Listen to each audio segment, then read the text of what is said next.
Hello dear student, welcome to another video in Psycholinguistics. Today we'll be talking about Constructivism, which is the last theory in first and second language acquisition we'll be dealing with in this Psycholinguistics course. So according to Constructivist, knowledge is a function of how the individual creates meaning from his or her own experience. Basically, knowledge here is about creating meaning from experience. Okay, so constructivism is not totally new approach to learning. Like most other learning theories, constructivism has multiple roots in the philosophical and psychological viewpoints of this century, especially in the works of Piaget, Brunner, and Goodman. In recent years, however, constructivism has become a hot issue as it has begun to receive increased attention in a number of different disciplines, including instructional design. So, how does learning occur to this theory? So constructivism is a theory that equates learning with creating meaning from experience. Basically, it is individually how individuals create meaning out of experience. Even though constructivism is considered to be a branch of cognitivism, both conceive of learning as mental activity, it distinguishes itself from traditional cognitivism, cognitive theories in a number of ways. So, for example, most of cognitive psychologists think of the mind as a reference tool to the real world, but constructivism believes that the mind filters input. So it filters input from the world, okay, to produce its own unique reality, to create its own unique reality, its own understanding of the world. So constructivists believe that what we know of the world stems from our own interpretation of our experience.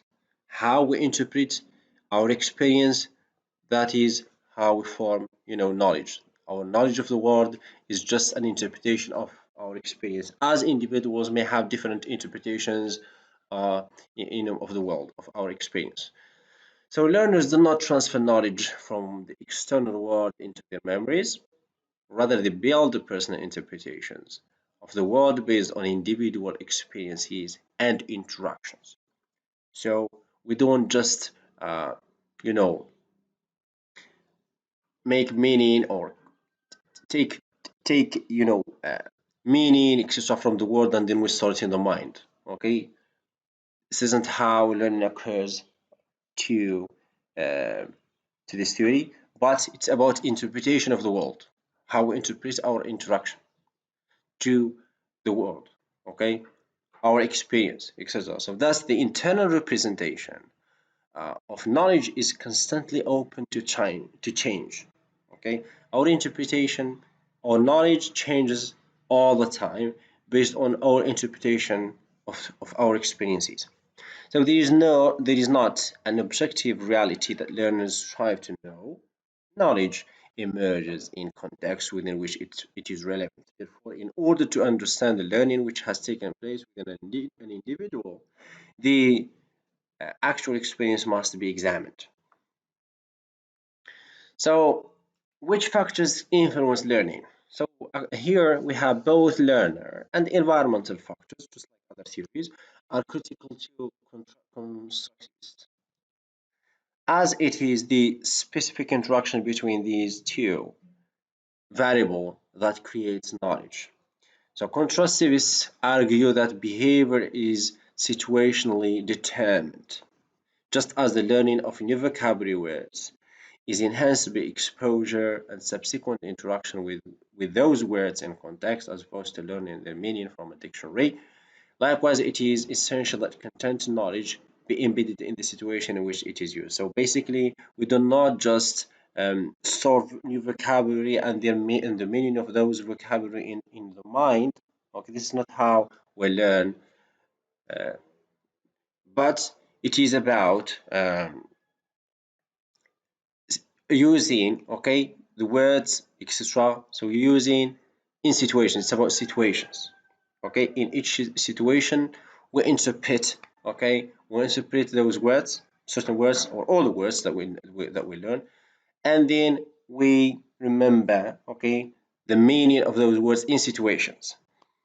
So Browns, Collins, and Daggett, I think Daggett, 1999 suggests that situations actually could produce knowledge along with cognition through activity. Every action is viewed as an interpretation of the current situation based on an entire history of previous interpretations. What is the role of memory?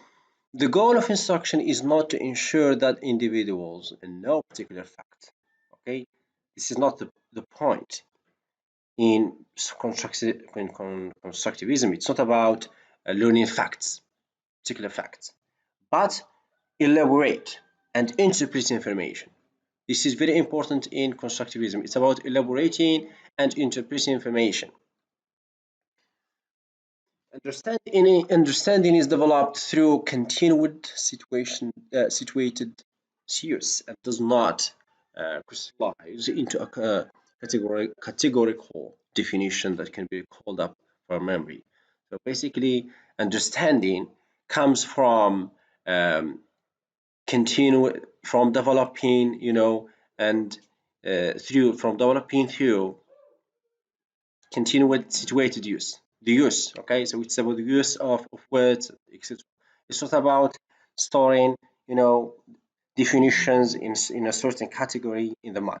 That's not how learning occurs or understanding occurs. So a concept will continue to evolve with new use as new situations, negotiations, and activities recall in different forms. So how we learn concepts, as we know that concepts have or has different, we may have one concept with different meanings. So how this evolves when we use these concepts in different situations, different activities, so that's how we remember them. So representations of experiences are not formalized or structured into a single piece of declarative knowledge and then stored in the head. The emphasis is not on retrieving intact knowledge structure, but on providing learners with the means to create novel and situated specific understanding by assembling prior knowledge from diverse sources appropriate to the problem at hand. So it is not about retrieving information from the memory, but it is about creating or being able to create, okay, novel situation specific understanding. Okay, that is, we learners, or this theory stresses the fact that learners should know how to uh, to solve any problem that is new. Okay, so to have the skills to solve new problems. Okay, this is very important. Whenever you come across something, you should have the skills to to solve it. So there is no need for the acquisition of fixed, abstract, self-contained concepts. To be successful, meaningful, and lasting learning must include all three of these crucial factors. First, we have concept, that is, you need to have knowledge. Okay, when you have knowledge, you practice that in different activities. So you have activities in which we practice your knowledge, and you practice them in different contexts, in different cultures. This is how you learn new meanings of concepts. So how does learning or transfer occur? The constructivist position assumes that transfer can be facilitated by involvement in authentic task and creating meaningful context. So it is how transfer occurs in when you are not involved in authentic, meaningful context. So you transfer the problem solving, for example, skills. These transfer to a new context, and then you apply it in new context, and then you solve new problems, etc. So since understanding is indexed by experience, the authenticity of the experience becomes critical to the individual's ability to use ideas. An essential concept in the constructivist view is that learning always takes place in a context and that the context forms an inexorable, okay, link with the knowledge embedded in it. Therefore, the goal of instruction is to accurately portray tasks, not to define the structure of learning required to achieve a task. So it's not about defining the structure of learning, but it is about learning, you know, how to use, certain skills in different contexts. If learning is decontextualized, there is little hope for transfer. Okay, so if you take the context out of your skills, etc., it will be difficult for transfer to occur. Transfer occurs when you um, you know contextualize when learning is contextualized. So you learn in context. One does not learn to use a set of tools simply by following a list of rules. Appropriate and effective use comes from engaging the learner in the actual use of the tools in real-world situations. So basically, it is about really, being engaged, okay, actively engaged in real-world situations, okay, authentic situations. That's how you learn. Jonas 1991A has described three stages of language acquisition. So these are the stages. We have introductory stage, advanced stage, and expert stage. So he argues that in contrastive learning environments are most effective for the stages of advanced knowledge acquisition, where initial misconceptions and biases acquired during the introductory stage can be discovered, negotiated if necessary, and modified and removed. Jonathan agrees that introductory knowledge acquisition is better supported by more objective approaches like behavioral and cognitive. So, behavioral approach, cognitive approach are best that is best applied when it comes to introductory stages. But he suggests that a transition to constructivist approach as learners acquire more knowledge, which provides them with the concept power needed to deal with complex and destructive problems. So when it comes to very complex level of knowledge and structure, etc., it's better dealt with using constructivist approach.